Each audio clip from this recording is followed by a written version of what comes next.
Hello students, मैं पीयूष राजपूत और आपका अपना चैनल पीयूष कोचिंग क्लासेस। जैसे बच्चों हमारी केस स्टडी क्वेश्चंस की एक सीरीज चल रही है, तो उसी को आगे बढ़ाते हुए बच्चों आज हम असर्शन और रीज़न करेंगे, जो हमारा चैप्टर है सेकंड सॉल्यूशन। तो आज हम उससे चैप्टर से लगभग 20 असर्शन रीजन्स करते हैं। तो शुरू करते हैं पहले असर्शन रीजन से। तो बच्चों आपको ये तो पता ही है कि अगर असर्शन रीजन्स के क्वेश्चंस आते हैं तो उसमें आपके पास 4 ऑप्शन होते हैं। अगर आपका असर्शन और रीज़न दोनों सही हैं और एक्सप्लेन कर रहा है कौन रीज़न असर्शन को, तो आपका ऑप्शन ए होता है। एक्सप्लेनेशन नहीं है तो सेकंड है। असर्शन तो सही है लेकिन रॉन्ग स्टेटमेंट है तो आपका सी ऑप्शन है। और असर्शन रॉन्ग है और रीज़न करेक्ट है तो आपका डी ऑप्शन है। तो इस हिसाब से हम ऑप्शन देखेंगे। पहला क्वेश्चन क्या कहता है, कह रहा solution is a homogeneous mixture of 2 और मोर केमिकली नॉन रिएक्टिंग सब्सटेंस। बिल्कुल सही बात है। हमारा जो सॉल्यूशन होता है बच्चों वो एक होमोजीनियस मिक्सचर होता है जिसमें आपके 2 और मोर सब्सटेंस होते हैं और वो एक सर्टेन लिमिट तक वेरी कर सकते हैं उनकी कंपोजिशन को। ठीक है बच्चों, यानी कि आपके पास एक कांस्टेंट टेम्परेचर पर आप क्या कर रहे हो, एक होमोजीनियस मिक्सचर फॉर्म करते हो। A solution can be made between any 2 states of matter. बिल्कुल सही है। अगर आपके पास सोल्यूट और सॉल्वेंट है, जब आप उन्हें मिक्स कर दोगे तो किसी एक की फेज़ ही आपके सॉल्यूशन की फेज़ होती है। तो ये बात भी सही है, लेकिन एक्सप्लेनेशन नहीं है। दोनों स्टेटमेंट बिल्कुल अपनी जगह सही हैं। तो जो बच्चों हमारा ऑप्शन होगा वो ए हमारा हो जाएगा बी। ठीक है, दोनों चीज़ें सही हैं लेकिन एक्सप्लेनेशन नहीं है। Okay, amalgam is a homogeneous solution. बिल्कुल, अमलगम जो होता है वो सबका सोडियम और मरकरी का मिक्सचर होता है। ठीक है ना। And amalgam is a solution in which mercury is solute and zinc is solvent. ये भी हो सकता है कि मरकरी आपका सॉल्यूट हो और जिंक आपका सॉल्वेंट हो। जिंक की जगह आपका सोडियम भी हो सकता है। ठीक है ना बच्चों। तो ये आपके अमलगम होते हैं कि अमलगम एक होमोजीनियस मिक्सचर होता है जिसमें आपकी मरकरी सॉल्यूट है और जो सोडियम या जिंक आपका सॉल्वेंट है। दोनों बातें सही हैं लेकिन एक्सप्लेनेशन नहीं है, तो इसका भी आपका बी ऑप्शन होगा। क्लियर है इतनी बात। चलो आगे बढ़ते हैं। कह रहा 1 molal aqua solution of urea contains 60 gram of urea in 1 kilogram of water. ठीक है भाई, देख लेते हैं। अगर हम बात कर रहे हैं, कह रहा है 1 molal aqua solution of urea contains 60 gram of urea in 1 kg of water. ये आपके पास है। तो देखो, अगर मैं मोललिटी निकालता हूँ बच्चों, तो मोललिटी क्या होती है, number of moles of solute, यानी कि 60/60 upon mass of the solvent. ठीक है बच्चों, मास ऑफ द सॉल्वेंट हमारे पास कितना है, तो ये कैंसिल हो जाएगा, यानी कि जो आपका सॉल्यूशन है वो 1 मोलल है। ठीक है, देखते हैं बच्चों इसका रीज़न। कह रहा solution containing 1 mole of the solute in 1000 gram of solvent is called 1 molal. बिल्कुल सही बात है, यानी कि पहले स्टेटमेंट को एक्सप्लेन भी कर रहा है। ये पहला कह रहा है कि आपके पास 60 ग्राम यूरिया है जो 1 किलोग्राम सॉल्वेंट में। दूसरी चीज़ भी यही कहती है कि अगर आपके 1 मोल 1000 ग्राम ऑफ सॉल्वेंट में है तो आपका सॉल्यूशन 1 मोलल होगा। बिल्कुल सही बात है, दोनों सही हैं और एक्सप्लेन भी कर रहा है क्या आपका रीज़न। चलो भाई, तो ऑप्शन हो जाता है ए। ठीक है इतनी बात। आगे बढ़ते हैं फोर्थ पर।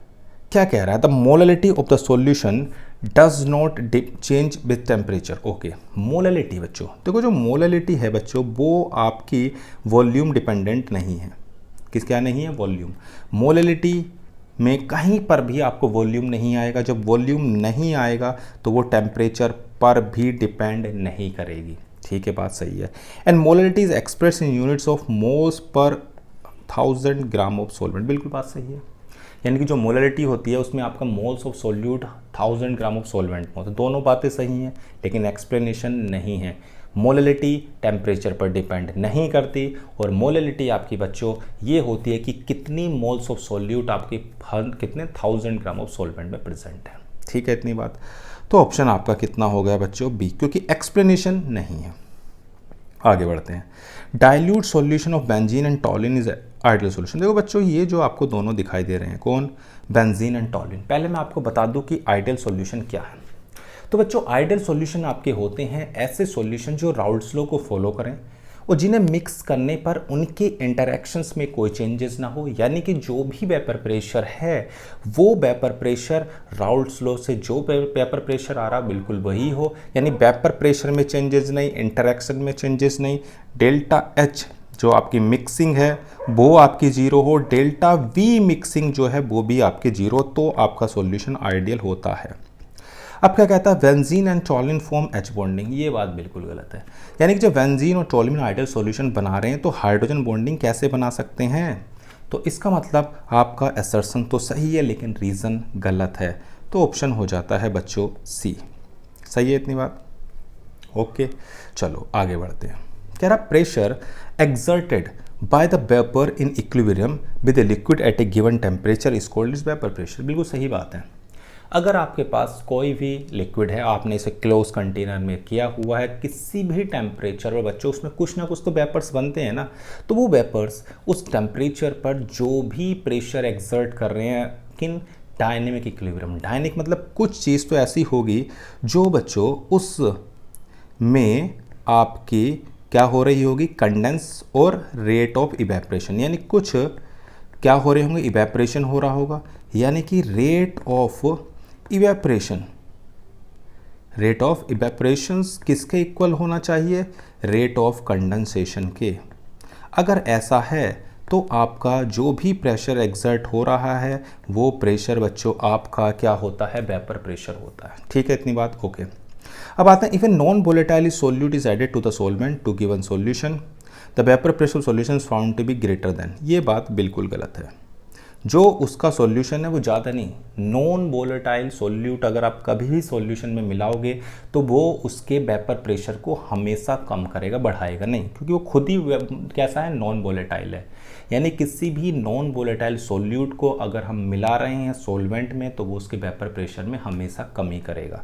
यानी कि असर्शन सही है लेकिन रीज़न सही नहीं है, तो ऑप्शन हो जाता है सी। क्लियर है इतनी बात? ओके, आगे बढ़ते हैं। तो बच्चों सेवेंथ क्या कह रहा है कि sodium chloride use to clear snow on the roads. बिल्कुल सही बात है। जो बच्चों हम कभी भी नॉन वोलेटाइल सोल्यूट को अगर हम मिला रहे हैं सॉल्वेंट में तो वो क्या कर रहा था, उसके वेपर प्रेशर को डिक्रीज करता है। अगर वेपर प्रेशर में कमी हो रही है तो उसका फ्रीजिंग पॉइंट भी डिप्रेस होगा। बिल्कुल सही बात है। अब देखते हैं reason, sodium chloride depress the freezing point of water. बिल्कुल सही बात है ये, यानी कि असर्शन और रीजन सही हैं और एक्सप्लेनेशन भी सही है, तो ऑप्शन ए होगा। कोई दिक्कत? चलो 8th की ओर बढ़ते हैं। कह रहा solution show deviation from Raoult's law, the cause of these deviation lie in the nature of interaction in the molecular level. बिल्कुल सही बात है। यानी कुछ सॉल्यूशन ऐसे होते हैं जब हम उनको मिक्स करते हैं तो मिक्स करने के बाद इंटरैक्शंस बदल जाते हैं। अगर इंटरैक्शंस क्या हो गया, पहले वाले से स्ट्रॉन्ग हो जाता है तो वो आपका नेगेटिव डेविएशन होता है, और वीक हो जाता है तो वो आपका पॉजिटिव डेविएशन होता है। बिल्कुल बात सही है और इसका एक्सप्लेनेशन भी है, तो ऑप्शन हो जाता है ए। क्लियर है? चलो बच्चों आगे बढ़ते हैं। 9th क्या कह रहा है, the vapour pressure of the liquid decrease if some non volatile solute is dissolve in it. Okay, कि अगर वेपर प्रेशर है वो डिक्रीज हो रहा है जब उसमें हम नॉन वोलेटाइल सोल्यूट को मिला रहे हैं। If the relative lowering of vapour pressure of the solution containing the non volatile solute is equal to the mole fraction. इतना बिल्कुल सही बात है। अगर हम किसी भी प्योर सॉल्वेंट में नॉन वोलेटाइल सोल्यूट को मिलाते हैं तो उसका वेपर प्रेशर कम होता है, बात बिल्कुल सही है। और अगर हम जो भी कमी कर रहे हैं यानी कि relative lowering of vapour pressure, वो उसके मोल फ्रैक्शन के क्या होती है, इक्वल, यानी कि RLBP relative lowering of vapour pressure is equal to mole fraction of solute. ठीक है बच्चों, कोई दिक्कत तो नहीं है? ये बात बिल्कुल सही है, दोनों बातें सही हैं लेकिन एक्सप्लेनेशन नहीं है, तो ऑप्शन आपका बी है। आगे बढ़ते हैं, 10th पर आते हैं। 10th क्या कह रहा है, osmotic pressure is a colligative property. बिल्कुल ठीक है भाई। देखो जो हमारे पास कोलिगेटिव प्रॉपर्टी है, मैंने आपको बताया कि वो प्रॉपर्टीज़ होती हैं जो डिपेंड्स करती हैं सिर्फ और सिर्फ नंबर ऑफ पार्टिकल्स पर, डिपेंड नहीं करती नेचर पर। बिल्कुल बात सही है। And osmotic pressure depends only on the number of particle dissolve in the solution. बिल्कुल सही है, दोनों चीज़ें सही हैं और एक्सप्लेन भी कर रहा है उसको, रीज़न को, तो ऑप्शन हमारा कितना हो गया, ए। कोई दिक्कत तो नहीं है? क्लियर है? 11वीं बातें हैं। कह रहा water boil at 373 kelvin as the vapour pressure its temperature becomes equal to atmosphere. बिल्कुल सही बात है। कोई भी चीज़ बॉयल तब होती है जब उसका वेपर प्रेशर एटमॉस्फेरिक प्रेशर के बराबर हो जाए। बात सही है। आगे, vapour pressure of the water is less than इतना, ये गलत बात है। जो वेपर प्रेशर होता है वो आपका 1.01 बार होता है 373 केल्विन पर। ठीक है, तो ये तो सही है लेकिन ये गलत है। तो ऐसा ऑप्शन आपके पास है सी, कि असर्शन तो सही है लेकिन रीज़न गलत है। ठीक है, 12 पे आते हैं। क्या कहता है, if a liquid solute more volatile than the solvent is added, ठीक है, to the solvent the vapor pressure solution may increase। क्या कह रहा है कि the liquid solute more volatile than the solvent is added to the solvent the vapor pressure of the solution may increase। सही बात है। अगर हम उसमें volatile solute मिलाएंगे तो vapor pressure तो दोनों की वजह से ही होगा ना, solvent की वजह से भी और solute की वजह से भी। ठीक है बात। in the presence of more volatile solute only the solute will form the vapor, solvent will not। ये बात गलत है। जो भी वेपर्स होंगे वो दोनों की वजह से होंगे, ऐसा नहीं है कि सिर्फ एक की वजह से हो। ठीक है ना, तो ये चीज़ तो सही है लेकिन ये गलत है। दोनों की वजह से होंगे, सोल्यूट की वजह से भी होंगे और सोलवेंट की वजह से भी होंगे। तो ऑप्शन हो जाता है सी। चलो, if blood cell are place in the pure water they swell and burst. बिल्कुल सही है। जो आपकी ब्लड सेल होती है उसकी जो कंसनट्रेशन है वो आपकी कैसी होती है, अंदर देखो भाई, 2 हो गई, आपने वाटर में रखा, अगर कंसनट्रेशन लो है तो कोई भी चीज़ आपकी कैसे होगी, अगर आपकी कंसंट्रेशन अंदर की क्या है, कम है, बाहर की ज़्यादा है तो पानी बाहर जाने लगेगा। लेकिन अगर कंसंट्रेशन बाहर की हाई है, अंदर की हाई है और बाहर की लो है तो वो कहाँ जाना शुरू कर देता है, अंदर। ठीक है, बिल्कुल बात सही है। अब कहता है that due to osmosis the movement of water molecule into the cell dilutes the salt content. ये नहीं, कह रहा है due to the osmosis the movement of water molecules into cell dilutes the salt content. देखो भाई, दोनों बातें तो सही हैं लेकिन एक्सप्लेनेशन नहीं है। दोनों बातें क्या हैं, सही हैं लेकिन एक्सप्लेनेशन नहीं है। आपका जो ऑस्मोसिस होता है बच्चों, ऑस्मोसिस में आपके सोलवेंट पार्टिकल्स का क्या होता है, मूवमेंट होता है। कहाँ से, सोलवेंट टू सॉल्यूशन, यानी कि लो कंसंट्रेशन से high concentration through semi permeable membrane. ठीक है, यानी कि दोनों चीज़ें सही हैं लेकिन एक्सप्लेनेशन नहीं है, इसलिए आपका पास है बी ऑप्शन। चलो आगे बढ़ते हैं। अब कह रहा solution having the same osmotic pressure are called isotonic. बिल्कुल सही है भाई, अगर जिन भी सॉल्यूशन का ऑस्मोटिक प्रेशर सेम होगा तो आइसोटोनिक होंगे। Ca2+ K+ ion responsible to maintaining proper osmotic pressure balance in the cell of. ये Ca2+ ना होके वो होता है K+ और Na+, ये 2 होते हैं। अगर ये दोनों हैं तो ही आपके अंदर और बाहर के ऑस्मोटिक प्रेशर को बैलेंस करने का काम करते हैं। तो इसका मतलब ये तो सही है लेकिन ये सही नहीं है, इसलिए ऑप्शन हो जाता है सी। अब आते हैं आगे 15 की ओर बढ़ते हैं। क्या कहता है, कह रहा if more and more non volatile solute is added to the solvent the freezing point of the solution keeps on becoming higher and higher. बिल्कुल गलत है। अगर हम नॉन वोलेटाइल सॉल्यूट को मिला रहे हैं तो वेपर प्रेशर में हो रही है कमी, और अगर वेपर प्रेशर कम होगा तो बच्चों सिंपल सी बात है फ्रीजिंग पॉइंट भी कम होगा। ठीक है ना, तो ये बात तो बिल्कुल गलत है। Upon the presence of large amount of solid solute allow the solution of freeze more rapidly. तो यानी कि हमारे पास असर्शन गलत है, रीज़न सही है, तो ऑप्शन हो जाता है डी। ठीक है ना, हमारे पास ये ना ऑप्शन, आप ऑप्शन पे एक बार नज़र मारें तो असर्शन गलत और रीज़न करेक्ट, तो आपका जो है ये हो जाता है। आगे बढ़ते हैं। कह रहा when a concentrated solution is diluted by adding more water the number of moles of the solid in the solution remains unchange. बिल्कुल सही बात है। अगर आप कितना भी वाटर मिला लें, जो सॉल्यूट है उसके मोल नहीं बदलते। Number of moles of solute is equal to the product of molarity and volume of the solution litre. ये भी सही है। आपकी जो मोलैरिटी होती है वो होती है number of moles of solute upon volume in litre. सही है, ये दोनों बातें सही हैं लेकिन एक्सप्लेनेशन भी है कि नंबर ऑफ हमारे पास क्या है, नहीं एक्सप्लेनेशन नहीं है। पहले वाले में सिर्फ ये कहा गया कि नंबर ऑफ मोल्स हैं वो डिपेंड कर रहे हैं किस पर, सिर्फ और सिर्फ उस पर कि कितने नंबर ऑफ मोल्स को हमने डिसोल्व किया है। वॉल्यूम कितना भी बढ़ा लो आप, कोई फ़र्क नहीं पड़ रहा। दोनों स्टेटमेंट सही हैं लेकिन एक्सप्लेनेशन नहीं है, तो आपका ऑप्शन हो गया बी। क्लियर है ना बात कि भाई मोल्स जो हैं वो उतने ही रहेंगे चाहे आप कितना भी उसमें वाटर मिला लो। और मोलैरिटी होती है number of moles of solute upon volume of solution in litre. चलो, the boiling point of 200 ml of 1 m urea is less than इतना। सिंपल सी बात है, ये कितना है 2m और ये कितना है 1m, तो किस में नंबर ऑफ पार्टिकल्स ज़्यादा होंगे, इसमें। जिसमें नंबर ऑफ पार्टिकल्स ज़्यादा उसका सिंपल सी बात है बॉइलिंग पॉइंट भी ज़्यादा ही होगा। तो कोलिगेटिव प्रॉपर्टीज़ ना, बॉइलिंग पॉइंट इतना, सोल्यूशन लेस देन इतना, सिंपल सी बात है कि बॉइलिंग पॉइंट इतना, यूरिया इज़ लेस देन इतना। जिसका जितना ज़्यादा है आपका क्या होगा, नंबर ऑफ पार्टिकल्स होंगे, बॉइलिंग पॉइंट उतना ही ज़्यादा होगा।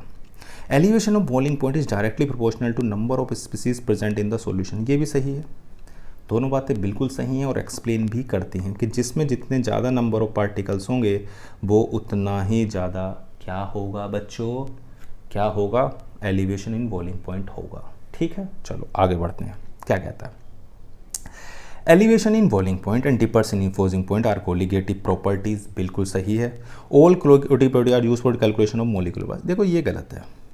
हम मोलिकुलर मास जब डिटरमाइन करते हैं तो ऐसी प्रॉपर्टीज़ करने की कोशिश करते हैं जो टेम्परेचर डिपेंडेंट ना हो। तो जो ऑस्मोटिक प्रेशर है बच्चों, वो सबसे अच्छी प्रॉपर्टीज़ है आपकी मोलिकुलर मास निकालने, क्योंकि वो दोनों टेम्परेचर डिपेंडेंस है, यानी कि बॉइलिंग पॉइंट भी और फ्रीजिंग पॉइंट भी। तो ये नहीं कह सकते आप। तो इसमें आपका जो ऑप्शन हो जाएगा वो सी हो जाएगा।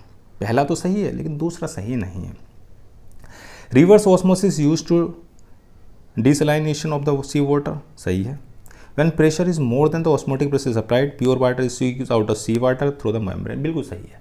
रिवर्स ऑस्मोसिस क्या होती है, देखो ऑस्मोसिस मैंने बताया कि सोलवेंट पार्टिकल कहाँ से, सोलवेंट से सॉल्यूशन की ओर जा रहे हैं, लो कंसंट्रेशन से हाई कंसंट्रेशन की जा रहे हैं मेम्ब्रेन के थ्रू। हमने क्या करा, सॉल्यूशन साइड में प्रेशर को बढ़ाया। जैसे जैसे प्रेशर बढ़ाते हैं जो सोलवेंट पार्टिकल्स का फ्लो है वो धीरे धीरे कम होता है। एक ऐसा प्रेशर आ जाता है जब वो रुक जाता है, उस प्रेशर को बोलते हैं ऑस्मोटिक। लेकिन जैसे ही आप बच्चों उस ऑस्मोटिक प्रेशर से ज़्यादा प्रेशर अप्लाइड कर देते हो तो आपका रिवर्स फिनोमिना होता है, यानी कि सोलवेंट पार्टिकल अब सॉल्यूशन से किधर की ओर जा रहे हैं, सोलवेंट की ओर। ठीक है, इतनी बात। तो ये दोनों चीज़ें आपकी सही हैं और ऑप्शन हो जाता है ए। क्लियर है, आगे बढ़ते हैं।